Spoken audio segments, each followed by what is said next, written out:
Hey everybody, we're coming at you from Pittsburgh, Kansas, and I know the last couple of days Jesse and I have kind of cracked on Kansas in their terms of tourism and their lack of pesticides.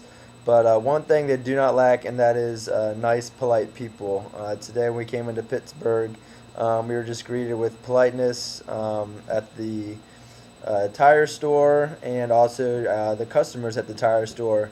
He was just very informative of the town and directed us towards a bike shop here in town just in case we need anything. And he was just asking questions about our trip. So, sorry we didn't catch your name, but thank you for all your help. Also, I just want to give a shout out to Roger at Tailwind Cycles. You had a great looking shop, and thanks for letting us stop in. The only one thing I have to say is that we have not found a tailwind in Kansas yet. So I don't know where you're getting your name from. No, I'm just kidding. I guess if you're going the other direction, you'll have a tailwind. But again, thanks a lot for everybody that we're meeting along the way, and just how y'all continue to help us. And y'all take care. Hey guys, what's up? We are here in Pittsburgh, Kansas. I think we're just a few miles from the border. We are in another hotel. So that was, luckily this one was not quite as expensive as some have been, thankfully.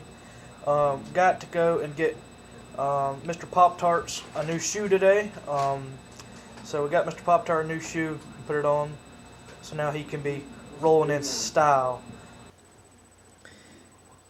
Good evening, everybody. Had an interesting conversation with, I guess, the clerk at the sheriff's department tonight. Whenever you look up RV parks for a new town here in Kansas, most of the time it tells you to call a sheriff's office and they'll tell you about local park. And here's kind of how my conversation went today with her. I called the lady and she answered, and I asked her if there were any RV parks with restrooms and showers, because so far they've just been what they call self-contained, which means you have your bathroom in your RV.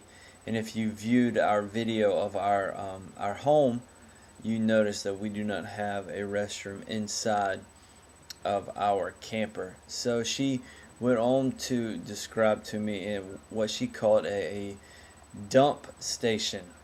And she says, well, our RV parks have dump stations. And so I'm thinking, well, maybe that's Kansas' way of saying they have a bathroom, because just thinking what you do in a bathroom and what you need a bathroom for, I'm thinking, okay, well, maybe that's Kansas lingo for bathroom. And so by us going back and forth for about 2 minutes, come to find out her dump station was not what I was thinking of as a bathroom. And so I was educated today on what a dump station is and RVs that have bathrooms in them and what you do with the bathrooms and where you take the bathroom from the bathrooms. So anyway, it was a very educational day for me. I learned what a dump station was and what it is not. So anyway, much smarter today. I feel more educated, and thank you, Clerk of Pittsburgh, for helping me understand the correct lingo of dump station. Hello everybody, coming to you from wherever it is we are in Kansas. Pittsburgh, Kansas. Started out in Chanute, Kansas, and ended up in Pittsburgh. As you can see, I have shaven today. I got a email from my cousin Mike saying that I needed to shave. I was looking a little rough yesterday. Thought about shaving my head, and so I'm thinking I might still do that. No, not a mohawk, just a shaved head like my brother from another mother, Dave Barfield, and so I'm thinking about doing that. So just think about it. Anyway, started out this morning with a great breakfast. Thanks again to my mother-in-law for putting us up last night, and they had a great breakfast this morning at the Motel 8, so that was very good. So thanks again to her. And we started out this morning, and we went the first 3 miles, and we turned left down this road, and the first sign we saw said road closed in 7 miles, local traffic only. So we kept going down this road. At 4 miles, the sign said, "Road closed to local traffic only." So we kept going down this road, and at 1.5 miles, it said, "Road closed to local traffic only."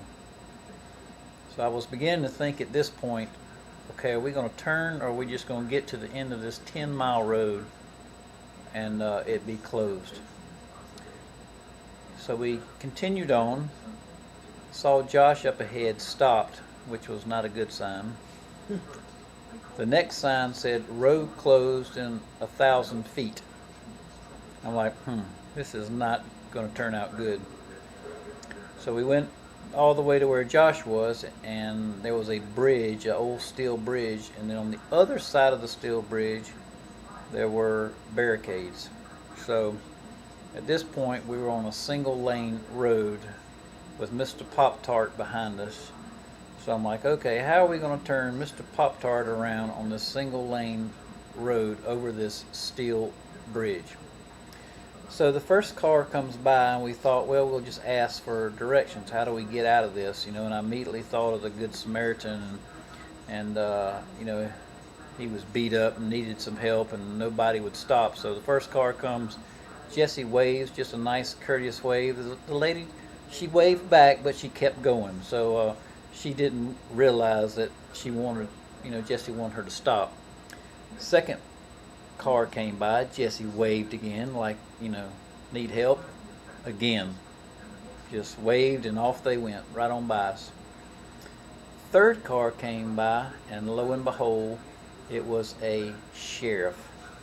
So the sheriff stopped and asked if we had a problem, and we told him our dilemma, and so she was kind enough to give us directions to get us out of our predicament. So we had to go 3 miles down this first dirt road, make a right, go 4 miles down another dirt road, make a left, and go 4 miles down another dirt road, and then we were back where we needed to be. So all that to be said, thank you for our sheriff and her directions. So I hope y'all had a great day, and we will look forward to talking to y'all tomorrow. Take care, and God bless.